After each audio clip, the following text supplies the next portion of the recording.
নমস্কার আমার প্রিয় ভাই ও বোনেরা, আপনারা আমাকে যে ভালোবাসা দেন তার তুলনা নেই। এই যে আপনারা পেটের চিন্তা ভুলে ঘরের কাজ ফেলে রোদ মাথায় নিয়ে বৃষ্টিতে ভিজে আমাদের সামনে এসে দাঁড়িয়েছেন, এটাই হলো আমাদের শক্তি। আমি জানি আপনারা কি চান। আপনারা চান ভালো রাস্তা, ভালো স্বাস্থ্য, ভালো শিক্ষা। আর আমি আপনাদের নেতা চন্দ্রমোহন আজ আবার প্রতিশ্রুতি দিচ্ছি, একবার আমাদের সুযোগ দিন। আমাদের সরকার এলে আমি আপনাদের জন্য এই সমস্ত কাজ করে দেব। এই যে আপনাদের গ্রামের প্রধান রাস্তাটা, ওই রাস্তাটা আমি 4 লেনের করে দেবো।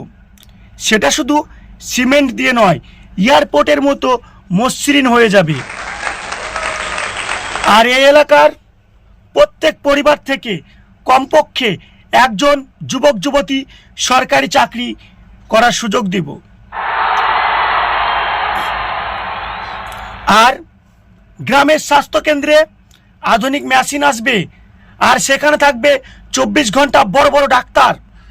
আর হাসপাতালে যেতে হবে না দূরে দূরে ছুটে, আপনাদের গ্রামেই হবে বিশাল বড় হসপিটাল। এই এলাকার প্রধান যে সমস্যা, কৃষি সমস্যা, প্রয়োজন মতন পানির অভাব এবং সারের দাম। আমরা ক্ষমতায় এলে সারের দাম কমাবো, ফসলের ন্যায্য মূল্য দেব এবং সরাসরি আপনারা সরকারের কাছে ফসল বিক্রির সুযোগ সুবিধা পাবেন। বলো জয় হিন্দ, জয় হিন্দ, ভারত মাতা কি জয়। জয়। আমি জানি আপনারা মনে মনে ভাবছেন, আরে বাবা গতবার তো এসবই শুনেছি, কাজটা কোথায়? আমি আপনাদের এই প্রশ্নটাই খুব ভালোবাসি, কারণ প্রশ্ন করা আপনাদের অধিকার। কিন্তু বন্ধু, কাজ তো হচ্ছে। আরে বাবা আপনারা শুধু চোখ খুলে দেখুন না আগে কি কি হয়।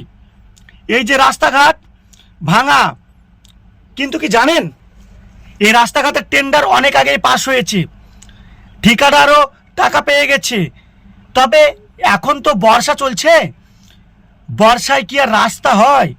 মাটি নরম হয়ে যায়। আর এই যে যুবকরা চাকরি পাচ্ছে না, চাকরি তো আছে কিন্তু যুবক যুবতীরা SIPSC পরীক্ষায় পাসই তো করতে পারছে না, চাকরি দিব কি করে? সব দোষ তো আর সরকারের নয়। আর শোনো, সত্যি কথা কি, নেতা হওয়া এত সহজ নয়। কেন জানেন? কোনো একটা কাজ করতে গেলে তার বাজেট লাগে, সেই বাজেট বর্তমানে কম আছে। আর ঠিকাদারদেরকে দিতে হয় কিছু, ওপর মহলে পাঠাতে হয় কিছু, এ পাশে দিতে হয় কিছু, ও পাশে দিতে হয়। কিন্তু আমি নিজে সৎ থেকে নিষ্ঠার সাথে এই কাজগুলো করি আপনাদের জন্য, ভালো ভবিষ্যতের জন্য, আপনাদের ছেলে মেয়েদের জন্য।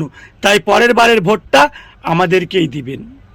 তবে একটা কথা কি জানেন, রাজনীতিতে ভরণ পোষণ আছে, কিন্তু আমি এইসবের উপরে, আমি এসব কিছুই নিই না। আমার 4 তলা বাড়িটা দেখে অনেকেই বলে যে নেতা হওয়ার আগে আমার কিছুই ছিল না, কিন্তু এই বড় 4 তলা বিল্ডিং কি করে হলো? বন্ধু, এটা আমার পৈতৃক সম্পত্তি।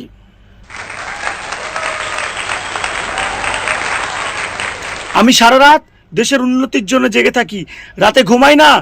দেশ কিভাবে আরো বেশি খরচ কমা যায়, দেশের কিভাবে আরো উন্নতি করা যায় সেটাই ভাবি। আর এই দেশ পরিবর্তন করতে আমি তো একা পারবো না। আমি কি দেশের সিস্টেম বদলে দেবো? কারাপশন তো এখন বন্ধু গাছের শিকড়ের মতো হয়ে গেছে, ভিতরে ঢুকে গেছে। আমি তো শুধু একটি পাতা মাত্র। আপনারা ভোট দিন।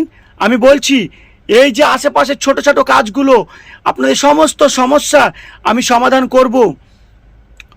আর আপনারা আমার প্রতি ভরসা রাখুন। জয় হিন্দ, ভারত মাতা কি। ধন্যবাদ।